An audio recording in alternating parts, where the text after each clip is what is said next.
and the mysteries continue with Fairy Tale 325. Alright, so this particular chapter, we really didn't get any of the answers that we wanted. We flirted with a little bit of answers as far as the Natsu versus Future Rogue fight goes with a couple of lines, but for the most part, we're still in the depths of mystery at this point. Now, I found it a little interesting that when we saw all the warriors all messed up from, the Grand Magic Games, Minerva wasn't there. And that kind of leads me to believe that maybe Minerva's up to something. I mean, we've seen her being borderline evil, and she has been the antagonist of the Grand Magic Games. So it's a possibility that maybe she might do something else messed up, but we just have to wait and see in time. It could be that she's just salty right now, and she don't want to be next to anybody because, her team just lost and she wants to be #1. So we'll have to wait and see about that. As far as the whole thing with Natsu and Future Rogue goes with their particular fight, I found it a little interesting that Natsu is starting to suggest that maybe Future Rogue is actually evil when he came back in time, not with intentions of saving the future, but basically damaging it or some sort of thing like that. When he says that, Rogue actually gives a smile. Now, that's not 100% clarification that he's evil. It could be that he doesn't want nobody to know his intentions. He might be doing it in a way of like a sort of anti-hero. You got to do some evil things in order to get the most justified, I guess, solution or outcome, so to speak. So we don't know exactly if he's evil or not, but it's suggesting, and I could clearly see this going that way, that, now this seems like the moments where it starts going, okay, you did it, and then it'll lead up to that.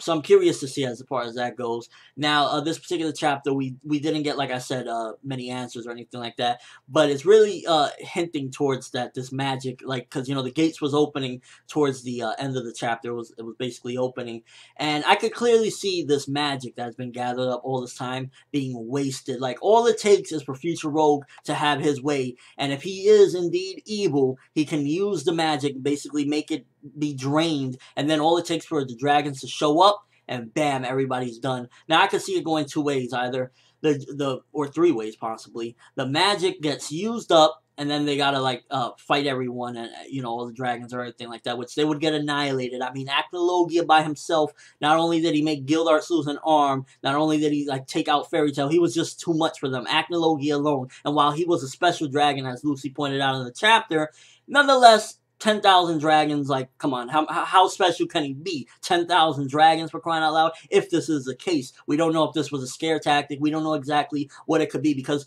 remember, future Lucy, from what she seemed to be good and just, and she didn't even know what the hell was going on. She just heard of 10,000 dragons. I don't think she actually even seen the 10,000 dragons. So this could all be a scare tactic to make them waste their energy, that they've been saving all those years, and if that's wasted, then they'll be screwed. It could also be a possibility that they'll waste the energy, have enough to make one last trip in time, and then everybody's going to jump in there and get, tossed back, to the ancient times or some crazy shit like that. So I can see it going that way as well, or there's a possibility, a couple different outcomes as far as that goes.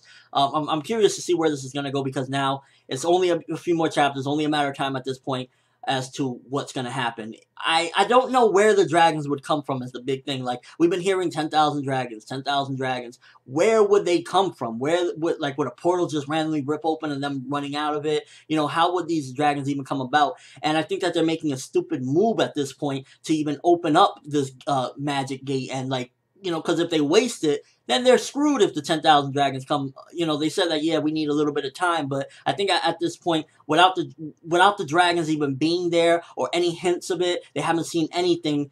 You're opening up a gate based on some guy that you don't even really trust. Yeah, he gave you a crazy outcome or whatever the case may be, but for the most part, you didn't even have any real, legitimate reason to do this yet. There hasn't been any sightings. Yeah, it takes a little bit of time, but I think at the moment right now, what they're doing is stupid, and they're playing right into whoever's hands it is, whether it be Future Rogue, if he is truly indeed evil, and he's trying to, resurrect the dragons, whatever the case may be, they're playing right into his hands, and we're going to see some crazy shit really, really soon. So for a setup, it was pretty decent. I give this chapter a 3 out of 5, maybe 3.5 out of 5. For the most part, it was a decent setup, and it had a little bit of interesting things to it. But I want some answers. I want some answers.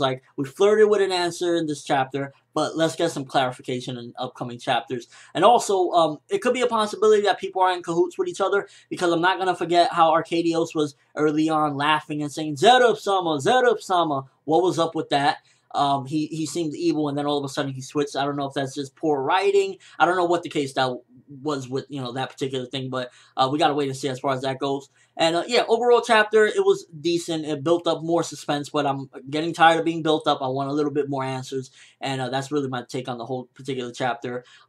They might have played right into somebody's hands by opening up these gates, and the whole thing with Yukino, I want to say real quick before I forget. I think that is a possibility she's going to be a major part in this, because something she does is definitely going to screw people over. And I don't know if she's in cahoots with Arcadio still, and their plan was to mess things up. Because like the way she was saying, when people get around me, all they see is misfortune. So it might be that she has a big thing to do with this Eclipse plan, and we'll see in due time, whatever the case may be. Maybe she'll betray him at the last moment, and she was the one that closed the gates or something, and they mistook her for Lucy. I don't know, but it's getting interesting. I just want answers. That's all I'm asking for at this point. Give me some answers, at least one answer, two answers. Give me an answer.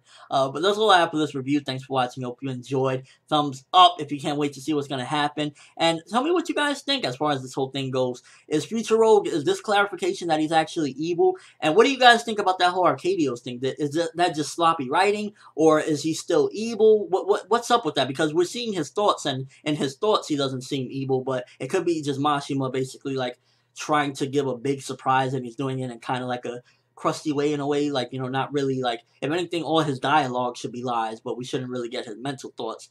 So that's just my take on it. But yeah, that's all I have for this review. I'm ForneverWorld, and as always, people, have an awesome day.